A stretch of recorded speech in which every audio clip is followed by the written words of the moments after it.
welcome back to Hack My Business. This is Jesse Torres, host of Hack My Business, and I'm so excited to be welcoming back a good friend of the program, Mark Herbert, who's going to be talking with us about his outlook for 2021 on small business issues and concerns for the small business community. He's also got some really exciting news to be sharing about some great new programs that are rolling out from the state of California. And I know he's been working really hard behind the scenes to get the word out for those programs. So just really excited, Mark, to have you back, sharing with us again your wisdom and insights. For those who maybe didn't get a chance to listen in on the earlier episode we have with Mark, he is the vice president for Small Business Majority, which is a national organization focusing on small business advocacy. Mark oversees policy, outreach, and development efforts for the state of California, and works across the state, focusing on items such as responsible small business lending and other kind of crucial issues related to the small business community here in California. So Mark, welcome back, man. It's always good to see you. Yeah, thanks, Jesse. Appreciate it. Good to be here.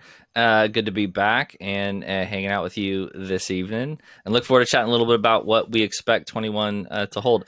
I do want to just mention, last time I was here, we talked briefly about the fact that I live in suburbia. Yeah. So I bought a pool for my kids, okay, like a 15-footer, and it was literally, bar none, best $300 I've ever spent in my entire life, because this thing has lasted so long. It made the summer possible for us not to probably want to sell our children. See that? So, yeah. I remember mentioning it and just going back to it. I just want to say, I hope someone took from that first episode that it's time to buy a pool, because it will save your life. Yeah. I feel like you've made some key buys that I should have invested in as well. Cause I remember having this conversation, and in fact, I went the other way. I said, you know what, kids, we're not going to get the above ground pool, but here's water pistols. Right. And let me tell you, the water pistol thing was a quick fad. It doesn't go anywhere. And then I understand that you have essentially a temporary shelter there on your property. Can you share with the audience, where you're at right now?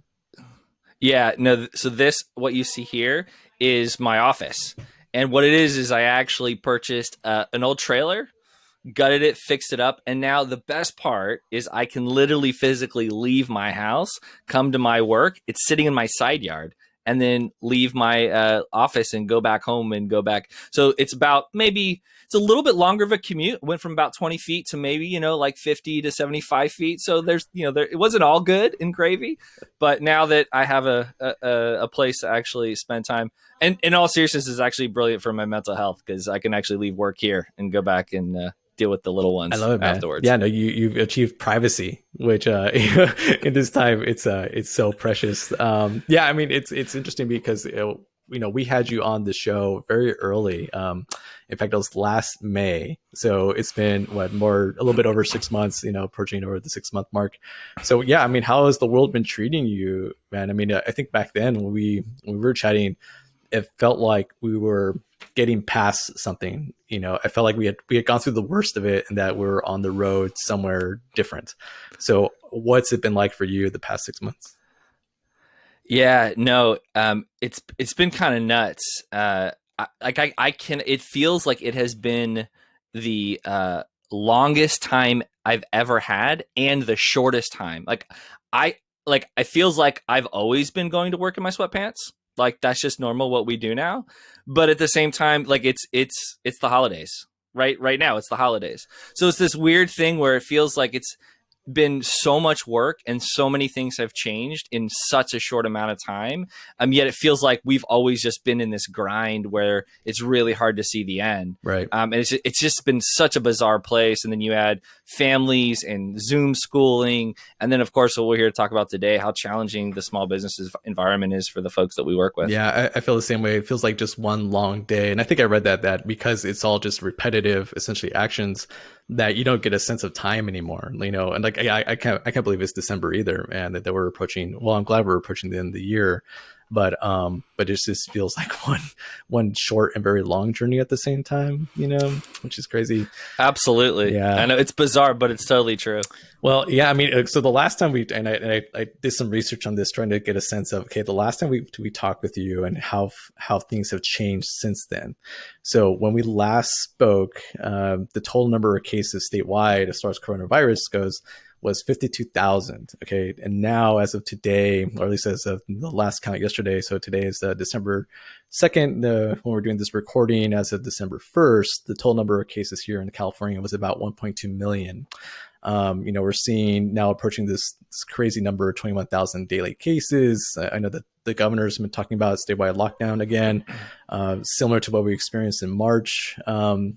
And I know you've been studying small business, the state of small business here in California throughout the entirety. And I see you guys everywhere really trying to, get your arms around the issues and how to best advocate. So let me ask you, man, what kind of sea change are we seeing when it comes to our small business community? What is it like right now out there for them?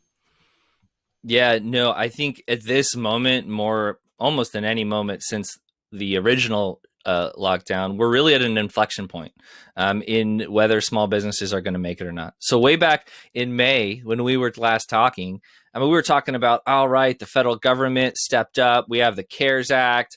There's going to be a bunch of PPP money that's going to be going to the really small businesses that need it. And now what are we going to do for that next round of federal relief? And here we are 6 months later, and we're still waiting. And so we had this emergency phase where PPP was put in play, and really you had everyone kind of throwing the kitchen sink at the problem. What do business owners need to do? What do policymakers need to do? All sorts of solutions were going out the door. Some of them worked well, some of them not so well. But after we got through the emergency phase, it really became a pivot or die. And businesses had to figure out we are now in this new phase. And I think we were just starting to get into this pivot phase last time we talked. It was really around, what do I need to do to build a new business model so that I can exist in this moment and in this environment?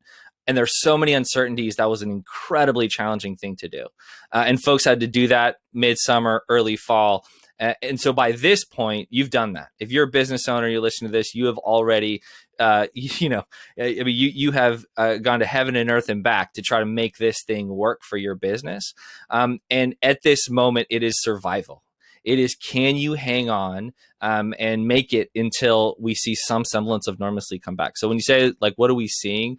Like, I see business owners hanging on by their fingernails and whether or not they're going to make it. We're waiting for federal relief that still hasn't come. Really excited to talk about California Rebuilding Fund that's going to provide some level of support. But there are so many challenges. And so in this moment, it could really go either way. And small business owners have been hanging on as long as they can. And so really concerned about what we do over the next really 2 months will determine what sort of a businesses are able to survive this into 2021 and beyond. Yeah, I mean, I really feel like there's a lot of flawed designs, right? And maybe, maybe we're just also optimistic, right? The assumptions that, okay, it's only going to last, 3 months, or that's the window of time to be thinking about. And, I was in the same boat, thinking that PPP will get us all through, right? I mean, how can it not be enough? I mean, the size and the scale of that, I mean, the millions of people that were supported through all the economic injury disaster loans, the PPP programs, all the local programs that emerged out of the CARES Act, and it still wasn't enough. And I think you're absolutely right. The vibe I'm getting and just talking with small business owners here in my own community is that it's very dark times. I mean, they're not certain if they can really, survive the next 3 weeks, let alone 3 months. But yeah, I definitely want to talk about, go for it. Well, and I just want to, on that point, with PPP, I think it's so important. I sort of laid out 3 phases. We had the emergency phase, this pivot phase, and now this survival phase. PPP was a policy built to address the emergency phase. Right. That was 6 months ago. Right. PPP isn't built to address the current needs of small business owners. And so that's why I know we've been working with you. We've been working with a lot of different advocates all over the state, DC, trying to make sure that the state and federal government are trying to think of solutions that are survival solutions, not emergency solutions, but survival solutions. And that's really where we find ourselves now. And so what happens over the next couple months is going to be so important. So let's talk about, there definitely has been some action at the state level, right? I mean, the governor and his team have really been pushing to get some new programs out there. I know that you worked, behind the scenes, in front of the scene to really get the word out and to help put these programs together. So why don't you fill us in, what are some of the exciting new programs that you've seen come out over the past really couple of weeks? Yeah, no, it's and again, really pivotal moment. So as we were seeing PPP get into the community, get to small businesses, we still wanted to start planning about, okay, what's next? What's going to be necessary for survival? And at the end of the day, in this massive uncertainty that exists, small business owners need capital. They need cash to figure out how to make their rent, how to make the payroll they have, how to cover the losses, inventory, all these challenges. And so capital is going to be king, but because it is so uncertain, banks and large lenders aren't quite sure what sort of repayment businesses are going to be able to make. So the risky businesses, the really small businesses that don't have a lot of runway, it's finding it very difficult to access capital. And that's where we need the government to step in and subsidize that capital, de-risk that capital, and make it more affordable for small businesses. So I've been fortunate to be part of an organization, California, a small enterprise task force, bunch of volunteers. There are lawyers, private investment folks, nonprofit executives who just came together and said, what can we do in this moment to help small businesses? Really smart people were part of it. And from this effort, a lot of different work streams, but one of the main one was, how do we build a liquidity facility? So basically, how do we get cash to the lenders who are making loans to the really small businesses? So that's how do you get cash to CDFIs, or community development financial institutions. So these are mission-driven lenders. Most of them are nonprofits. They exist in our communities, and they subsidize loans to small businesses so that they can make affordable loans to small businesses throughout a community. So this effort was, what can we do to support them in this moment when they're trying to get loans to small businesses?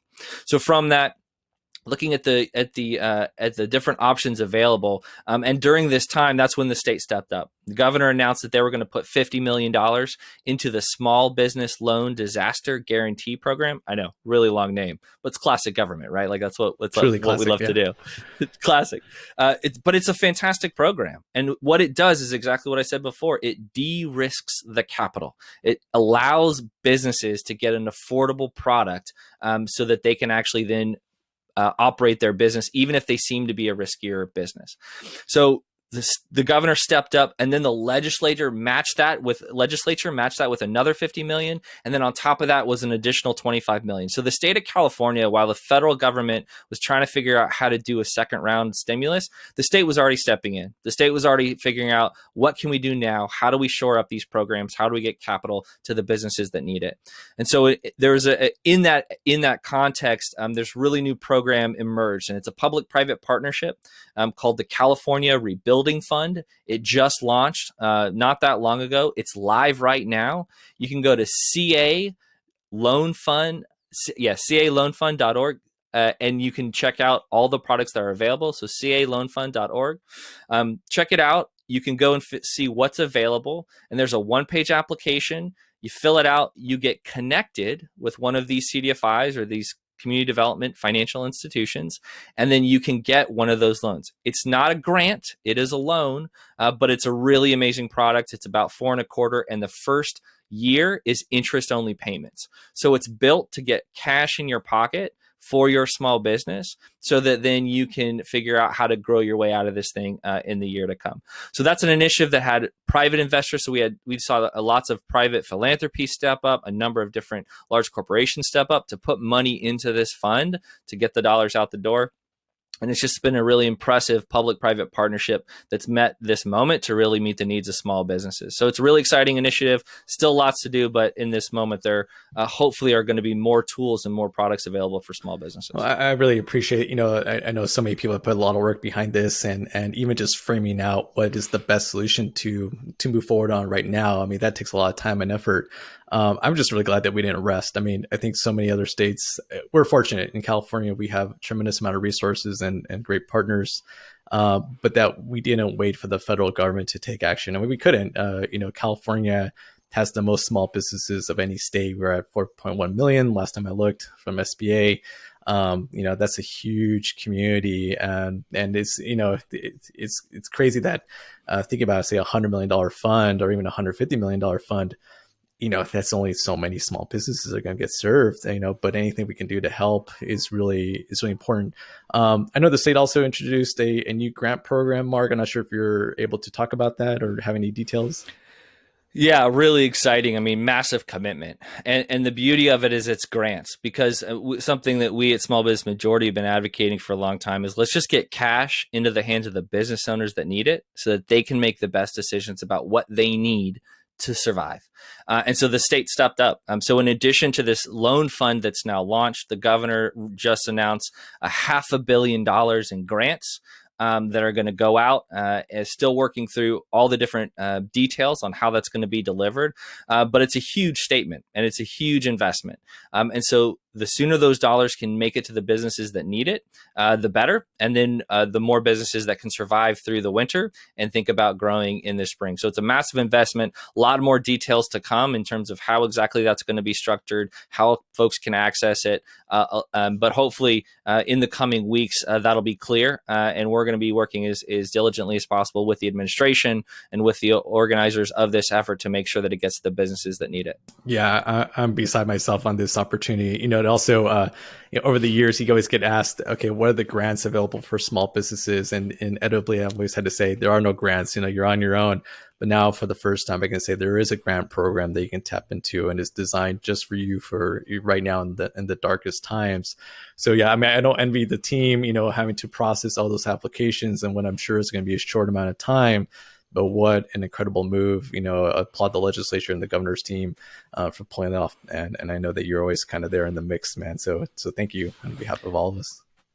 Yeah, no, it's a huge deal, and we're really excited about it, and excited to see it happen, and excited to support the administration as they make it happen. Absolutely. The other big reason why we want to bring you back is that you always have, this eye on a crystal ball, looking ahead, because you just Small Business Majority. I mean, you guys are working on national issues when it comes to small businesses, not just here in California, although I know that's your wheelhouse. So we want to get your thoughts, looking ahead into 2021, as murky as it is. Do you see, what do you see out there as far as key priorities for our small businesses? Are there a few things that you would like to share with our listeners that might be helpful as they think about, okay, what do I need to keep my eye on in this coming year? Yeah, I'm kind of surprised you're asking me that because last time I was here, my predictions were terrible. I think my first one was like, we have to think about what we're going to ask the federal government to do in the second round of relief, and right, that was really smart because that hasn't happened, Yeah. And it's 6 months later, right? So my 6 months prediction was great. So please, enjoy these next ones. I'm sure they'll be just as good as we think about the future. The point still holds, Mark. It's just that it got delayed, man. You had to wait for a new president That's very kind. To come in before that can actually be explored, which they're doing right now. I mean, to give them credit, I mean, it looks like they're going to try to pull off something before the end of the year. I mean, we'll see. But yeah, I mean, but as far as, okay, tangible things or things that are, I guess, more concrete, what do you see? No, I appreciate. Well, I mean, I think I think right now we really are at an inflection point, and there's so much uncertainty just in the next 30 to 60 days. We have the grant program coming online. It's $500 million. Who knows how long it's going to take to get out? I mean, it's a lot of money to get out in as quickly as possible, but that's going to alter the small business capital marketplace, right? California Building Funds launched. Thousands of applications are coming in. Businesses are starting to get loans. Really exciting to see. We have, as you just mentioned, the federal government.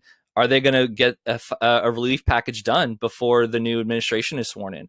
Those three aspects, just in a very short amount of time, have massive implications for the future. So this is a really critical inflection point on how those three pieces play out. And so it's hard to sort of look beyond that because so much is going to ride on how that works, whether we get the federal relief, how quickly we can move to get that incredible leadership and investment of $500 million out the door, and then how we can continue to scale the California Building Fund. Because to your point, in talking about a fund, even a $500 million grant fund or a loan fund that has hundreds of millions of dollars, California got $66 billion in PPP, and it wasn't enough. So, right, the need is massive. And so we need to keep moving. We need to keep pushing, but it has significant implications. So I think that the biggest thing, and then are we going to see the federal government step in? So I would say the biggest thing, though, as a business owner, as you're trying to figure out how do I survive? One is just hang on. Do everything you can to hang on. We've heard everything from restaurants thinking about, well, maybe I need to shut down for a month or two. How do I juggle what I have? I mean, there's so many different options out there. Connect with a local resource provider, their Small Business Development Center network. They're amazing. They're in your local community. Reach out to them for free. They'll help you try to figure out what's my best option. So I encourage you to do that. But as you're thinking about your business, I would be really interested in thinking about, what is consumer behavior going to do? What's going to happen? We've seen a massive change, obviously, in consumer behavior. E-commerce is up over 50%. People's movements have completely changed. So many more folks are working remotely. So from a business owner's perspective, what does that mean for my business, right? What does that mean for the services and the products that I offer? And think about it, are there opportunities? Because I think there are some things about this new reality of ordering stuff online and working from home that many consumers are probably going to like. And those things that they like, there's going to be a market for them next year. Even if they don't have to do those things anymore because the vaccine comes through and maybe that happens by the end of next year, there's still going to be consumer trends that are going to create a market for goods and services based on people's experiences now that didn't exist before. And so there's a built-in market opportunity there to think about, how do I access that? And so my best recommendation would be, think about your consumers, think about your customers. What was their behavior before COVID? What is their behavior now during this madness? And then if you were those customers, what parts of their behavior do you think they like? And how can you meet that need? How can you invest in that opportunity? And how can you allow them to keep those pieces of remote working, delivery, curbside pickup? Like, what are the things that worked really well? And then how can you double down on those and grow those? Because I think there are going to be a lot of opportunities thinking about that in the future. I think that's all really key insights. I mean, you're talking about access to capital, right? All the resources are coming down, and where you should be paying attention, especially here at the state.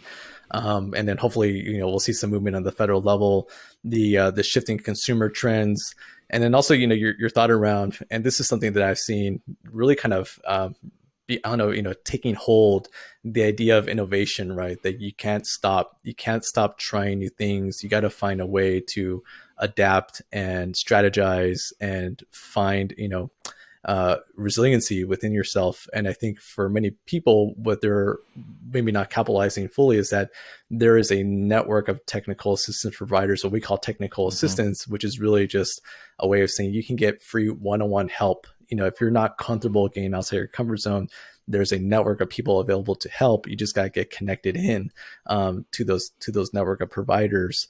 But I'm also really curious, if you have any perspective around, for those, obviously there's a lot of concern about the mom and pop shops, right? The brick and mortar, when it comes to commercial leases. This was an issue that came up here in the state around the various propositions. But what do you see on that forefront as far as commercial leases or the rent relief, that kind of thing? Yeah, no, I think that's a huge issue, and you're right. I mean, I think capital is going to be number one. How that marketplace shakes out is going to inform so much of the future in 2021, and that's going to inform this piece as well. Because as people think about their commercial leases, there's been eviction moratoriums. Many counties have adopted that. So if you're a small business, you're a corner shop, even if you're not paying your lease, you can still stay. You cannot get evicted if the county has opted into this. But that's going to expire in March of 2021, and you still owe that amount. So we're seeing businesses 50, 150, 200K in debt for back rent. And so what are they going to do? What's going to happen? What if they are able to identify opportunities to grow, but how do you then tackle a $200,000 wall of debt? How can you carry that? And so businesses there are a lot of businesses who right now are trying to figure out, how do I make it through the holiday season? And how do I make make the profit that I need to continue on?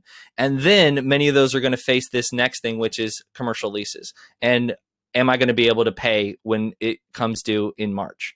And so as policymakers think about priorities for next year, that has to be one of them. And so as you think about even your relationship with your landlord, if you have a lease, I would encourage you to try to negotiate as much as you can. Most of what's happening right now is folks are just voluntarily negotiating if they can. I know a lot of leasing companies are providing rebates and trying to work with the employers. Some are not. And so we know that there are policymakers trying to figure, are there other ways to finance that debt? Are there ways to figure out how to take care of that and address that? Because we don't want a rash of closures that then require a whole bunch of businesses to put money into starting new businesses, because what's going to happen to that local economy if we see just a whole bunch of business closures in quick succession? So work with your property manager, work with your leasing company if you are in this position, but no, it's definitely something that's a priority. And if you're interested in getting involved on a policy level, come reach out to me. I love to talk with you because we're talking with folks about how to try to fix that. I was just about to mention that, for those, often small businesses feel like they don't have a voice, because there's just so many and represent so many different industries, and it can be hard for them to really form essentially a community. But, everybody should know that the small business majority has been doing tremendous work and elevating priorities of the small businesses to the legislature. I was curious, Mark, if you were able to provide any kind of preview for maybe some of your policy priorities moving into 2021. I know the legislature is reconvening, governor's budget comes out at the top of the year. Anything to look forward to policy-wise from you guys? Yeah, we talked a little bit about it already. So one is access to capital, right? How do we double down on these investments? And I think the main priority for us is all you business owners out there that are listening to this, you already know it's not a level playing field when you try to access capital from a big bank. Banks are built to primarily provide loans to folks who already don't really need them, right? The small guys, the folks who need those loans, oftentimes that's why you need to go to a community development financial institution or some other community bank or an alternative lender, because it's hard to get capital, especially when you need it the most. So one of our priorities is we're thankful that folks are actually trying to fix this problem small business owners have now. We get lip service around small businesses all the time from policymakers, but there is real desire to try to address that. So we want to prioritize policies that are going to change the infrastructure for capital access for really small businesses in the future. So not just one or two Band-Aids, but we want long-term fixes. So we're thinking about how do we get more money to CDFIs? Do we need to create a CDFI fund?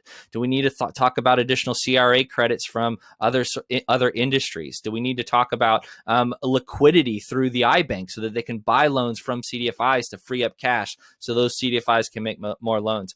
There's a very robust conversation happening right now about a public bank and what role that could play in some sort of recovery. But our priority is thinking about how do we unlock as much capital for long-term strategic purposes for small businesses, because we don't want to go back to how the economy was before. We want to build back in a way that creates a more robust small business marketplace. So capital is going to be huge for that. We talked a little bit about commercial leases. That's going to be a priority. And then the last thing is just around how do we make sure that entrepreneurs who are really stressed and have a handful of employees, how do we make sure that they are still able to offer a quality job to those employees? How do we make sure that healthcare is still affordable? How do we make sure that you can still access retirement? How do we make sure that you understand the opportunity that paid leave provides for you and your employees because you're not paying for it? So we want business owners to be thinking about the tools that are available, and then we want the policies to actually reflect them. So Cover California, whether you're offering a small group or individual, your folks can still get coverage.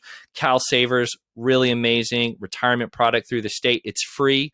Sign up. All you do is just a line item and you kick the retirement funds through into their retirement. You don't have to pay for it. There's no minimum participation. It's administered by a third party. Encourage you to check those out, because as we come into next year, we know that business owners are going to have to be making really difficult decisions, not just about how many folks they've hired, but the quality of job that they're able to provide to those employees. And we know that business owners care deeply about their employees. So any policies or priorities that make healthcare more affordable, retirement more accessible, and paid leave more accessible, we want to support.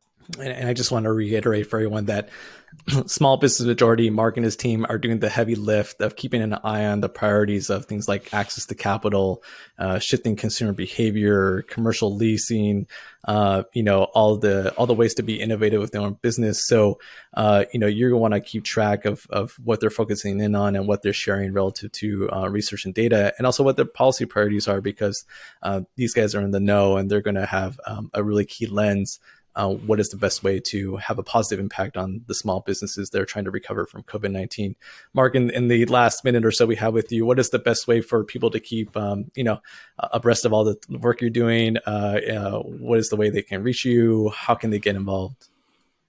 Yeah, thank you, Jesse. Well, thanks again for this opportunity. Always good to come in and hang out. And also just thank you for your leadership at the state level for a number of years. And then also now, I know you've done tons of work locally and regionally here in LA to make sure that business owners are accessing emergency support, that you're supporting what the state and the county can do to support small business owners. So thank you for that. Smallbusinessmajority.org. Check us out. You can fill out the form, or you just go ahead and email me. It's mherbert@smallbusinessmajority.org. Happy to connect you with, we got a team all over the state, and happy to connect with you and make sure that we get you plugged in. But caloanfund.org is a great resource. Go check it out. We encourage you to do that, and just really appreciate chatting today. Absolutely. And I do want to say one more thing, and I know we're sort of running over time here, but as small business owners are thinking about next year, and as you're thinking about the opportunities and the challenges, one of the things we are seeing and that's worth keeping an eye on is that, especially this summer and really early fall, we're going to get numbers here in a little bit, we've seen an unusual number of business starts. So you have a lot of folks jumping in and saying, I actually want to be an entrepreneur. I actually want to start a business. It's hard to know how many of those are viable and sort of where they're coming from.